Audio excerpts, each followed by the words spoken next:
What's up, guys? Erebus here again with some more Dark Souls 3 content. Now this video is going to be heavily edited primarily because in the woods I have a difficult time finding people. So like this one, there was like 4 minutes before I actually found these guys. And this guy's got Egon with him, which is... I was really surprised at first, and thought it was kind of funny. But the more I fought him, the more irritated I got because NPCs that are summonable in this game have absurd absorption rates and absurd amounts of health. Sorig is a really good example if you summon him in the Demon Ruins. He's just absurd. Anyone who invades in that area can attest. So Egon is actually pretty similar, I found out, so I started ignoring Egon and going straight for the host, who originally just wanted to watch a fight club between me and Egon, but I didn't want any part of that. So there's a little bit of lag. You'll see there I missed that third R1 parry, which I was pretty sad about because I always like to get parries. I feel like a cool guy when I nail them. So now this guy's turtling, so I go two-handed so that I can guard break, which I get, and get the riposte. Thank you, Dark Souls, legitimately instead of sarcastically. Now at first, I think I've got this guy beat already, but it turns out he's got a pip of health, and he's just going to run. So I decide, fuck it, I've got the Armor of Thorns on, I've got the gauntlets, I'm going to roll this guy to death. And so that's why this bit's fast-forwarded, because it took a little bit. He had a little bit more health than I expected, but eventually he got rolled. And then I'm just going to roll around for a while to kind of mock him a little bit, just have a little bit of fun. But when I mock people, by the way, it's never mean-spirited for the most part. If I'm feeling mean-spirited, they'll get the point down. But anything else is just in the name of good fun and whatnot. So, at any rate, this one is kind of sad, honestly. This Phantom here, oblivious to my presence at first, just gets taken down immediately, but we'll see him again shortly. And now I'm coming for the host. Now these are times when I feel bad for how twinked out this invader character is to some extent, because this poor person had no chance, and I think it's probably likely that they were in fact new to the game. So I give him a little applause. You know, good effort, I guess. But here's that same Phantom. So now I actually got pretty excited when I saw him. I was like, oh, good. Now we get to have an actual fight. Let's see if he can redeem himself here. And at the beginning here, we're going for it, and not too bad. Then the host comes in and steals my riposte, so I'm pretty mad. You'll just hear now the Phantom died to the ads. Just the regular enemies here, so time for the host to die, and he did try a parry, which I was very intrigued by, but I assumed he didn't know really the timings or anything. He was just throwing it out there because I had. But unfortunately makes that same low-level mistake of guarding against a straight sword with a medium shield. Never a good idea, folks. Never a good idea. Don't do it. Alright, now this one is a bit interesting. So we can already see two. Oh, look. A proper gank. With at first I didn't know when that Scythe guy ran in if he was on their side or not. He was not. And that quite quickly became apparent. So, not a true gank because it's 3v2, which I don't consider that ganking. That's a team battle where one team is handicapped, which I personally am fine with. I'm just hoping that the other invader can kill the one Phantom that's on him while I keep these two busy. Unfortunately, that doesn't pan out, and that's because the other Phantom actually is halfway decent. Unlike this chap who's just turtling and walking away. And I can't even say that they're not good because they're distracting me from doing anything meaningful, and that does have a benefit. But now you see the host is just ignoring me completely. They're going for the guy with low health, so I'm going to backstab him. And now I'm going to go for this yellow here, who unintentionally sort of dead angles my parry there. It's just because he wasn't paying attention to me. He's going for this guy, so I'm going to backstab him as well. It's sort of the, hey, I'm here, pay attention to me, please. And he tries to go for the parry. I try to go for the parry. We both look like fools. And now it's 3v1, and I'm not real comfortable with the weapons I'm seeing here. It's all looks like all straight swords. That's a bad R1 spam to get in the middle of. So I'm going to dance around this crab a little bit and use him to my advantage. I am not afraid of the crab. I know some people don't like messing around next to him since he can indeed hit invaders, but personally I'm not afraid of the crab. I find the crabs pretty easy to dodge and relatively good backup. Now you'll see I got another invader in here, and now two. So now these guys are immediately backing down. They don't want to be in that water when they have to fight fairly. And so I decide here first to go for the weakest link, which was the shield guy. I'm getting this guy instead. But this whole time I'm wondering, where on earth is my backup? I saw them come in. Where are they? There they are. Like heroes, arriving at once. So now we have a proper 3v3, except only one Phantom is here. So I know the other ones went down the ladder. Here I'm checking to see if I have my Ring of Favor for a nice ladder cheese. This guy, this invader over here, almost killing me because he's so force happy. But that did give me the opportunity to see that the host is right here on the ladder. So it's time for a bit of cheese. They wanted to cheese and gank me, so I'm going to cheese them with some nice ladder fun. And it works. So unfortunately it was the host. I wanted to get one of the Phantoms that way so that we could still have a battle afterwards. But it worked out how it worked out. Alright, now this clip is going to have a lot of fast forwarding because I wanted to include all of the looking for this damn host. And why I would do that will become apparent later. But, yeah, so much looking. And it's one of the reasons I don't love invading in this area, and there's a couple other areas like it in the rest of the game. But I'm not a huge fan of hunting forever to find people. So here I found the host and a single Phantom.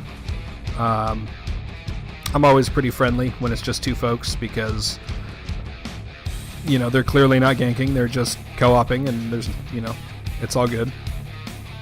So, but I want to go for this Phantom first because he's turtling, which I do. And that's it for him. Rip Sun, bro. Now this part originally, I didn't notice at first, but it became apparent to me as the invasion went on. This guy's not really fighting me. You'll see him throw some attacks out, you'll see him throw some parries out, but most of what he's doing is backing up and getting me to follow him around. And the reason that he's doing that is because he's waiting, because he's got Way of the Blue Covenant on. He's waiting for backup. So just look, I mean, yes, there's attacks here. He throws out a few, more than a few, enough to have fooled me in the moment that he was fighting me. But a lot of backtracking and dodging and kind of getting out of the way, especially now that the loading is happening. This is when I started to find it odd. But as soon as the blue shows up, notice the immediate change of tone, which is right here. I just sensed him coming. Now it's on. Now he's hunting me. Now he's chasing me down. So, cool guy coward move. So I bring the blue into the water because I figured the host won't follow. Another thing that I didn't notice at the time, he used a seed of a giant tree to get the crabs to aggro to me, I suppose. Not really the best use of that since the crabs can hit me anyway, and depending on spacing, they'll mostly be aggroed to the blue here, as you'll notice. So, not the best use of that, but, you know, I get the attempt, I guess. Especially given some of this chap's other tactics later on. But, at any rate, I'm just fighting this blue here. Trying to use the crabs as much as I can. But, also being a bit wary of them because I got slapped a couple times and I'm starting to get irritated by it. Especially given my earlier comment that I'm not afraid of the crabs. Yeah, kind of a stark contrast there. So, at any rate, trying to keep them at a little bit of a distance, but also keep them as a threat. Get this parry off because I knew with the R1 exchange, I figured he'd go for another R1. Unfortunately, didn't get the riposte. Crab stole it. And he gets what I assumed to be a lucky parry. Perhaps he saw my arm move and timed it really well, but it felt a bit like luck that he threw one out there because I parried him. Especially because here my timing is a little bit clearer and easier to parry, and he misses. So could be that he did well and then not as much after that. Could be that he got lucky. Either way, his luck runs out very quickly because of not paying attention to his surroundings. Yep, because in comes that second crab. So he had two crabs attacking him and then me throwing a bomb. And there was really nothing else he could do there. Now we're back into search mode. So I come back to where I had initially found the host to see if he's chilling, waiting for the conclusion of me versus the blue. He's not. So now I'm looking pretty much everywhere for damage numbers. I'm not seeing damage numbers, so I'm expecting he's camping at one of the bonfires. Because somebody would be getting hit if he was moving through the level, whether him or, one of the enemies. Not at the bonfire. So I cruise to the other bonfire, and not there either. So at a loss, I just kind of figure I'll poke my head in here. Enemies aren't even triggered, so I know he didn't go that way. So I'm starting to get the very distinct impression he's hiding. But before I can begin a more detailed search for somebody who's, say, using the white branch, another blue pops in. And I am instantly excited with this blue, and I don't want the crabs to kill him. Because I love the Farron meme sword. I know a lot of people hate it. I love it, because it's so easy to parry. Unfortunately, I wasn't ready on the first one, and it's going to take me a few. Of course, like most people that use that sword, he's going to spam that L1. But it's going to take me a few tries to connect with the parry. So I come up onto land because I want the crabs out of my way. I don't want them involved in my business. They're messing with my possibility to parry, which is really what I want at this point. So I come onto land so that he'll follow. Now this one I was prepared to parry, but he didn't actually follow through with the third, which seems like a pretty good call on his part. I'm sure he sees the cestus in my hand. So it was pretty smart of him. Now we're going to drink. And here we go again. And he missed me. So that was sad. Not my fault necessarily, but still made me sad. So that time my timing just didn't work. That one was my fault, absolutely. But now he makes a grave mistake, and he comes up pretty high on the land, which is not where I was dragging him. So now he has angered the exiles, and he's not paying attention. So that's one of the big problems with blues. A lot of the time you'll find is lack of awareness for their surroundings. In this invasion alone, we had one that ran smack dab in between two crabs, and then this guy waking the exiles. So this time I was ready for his L1 spam. I didn't have anything in my way, and I didn't make timing mistakes, so that one went well. There you saw I ate a green blossom. I meant to chuck either a bomb or an undead hunter charm at him and just missed. But now I know he's out of Estus because he would have chugged by now. So he's running. I see him going in here, so I know he's going for the ladder. He's going to go for the ladder cheese, but he doesn't have time because, of course, getting onto a ladder takes time as well. So another blue down. And the hunt for the host once again resumes. And boy, by this point I knew he was hiding. I knew he was white branched or, crouched under rubble or some crap like that. And whoop, there he was. So I'm a bit salty at this point. I don't like being hidden from. And I don't know why he decided to move. I don't know if he was trying to get an eye on me or what. But there it is. He's very excited with himself. And then he starts running away, which makes me mad. And then he decides to go for the drop attack, which makes me a lot more angry, honestly. Then running again. I can see he's going to parry. So I throw bombs, try to mess with my timing a little bit. That was really stupid of me, walking up behind him and R1ing. That's exactly what he wanted so that he could parry, and I gave it to him.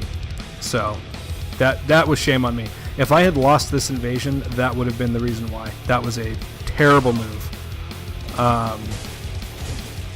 And what's frustrating too is with this guy's sellswords, I can't parry that.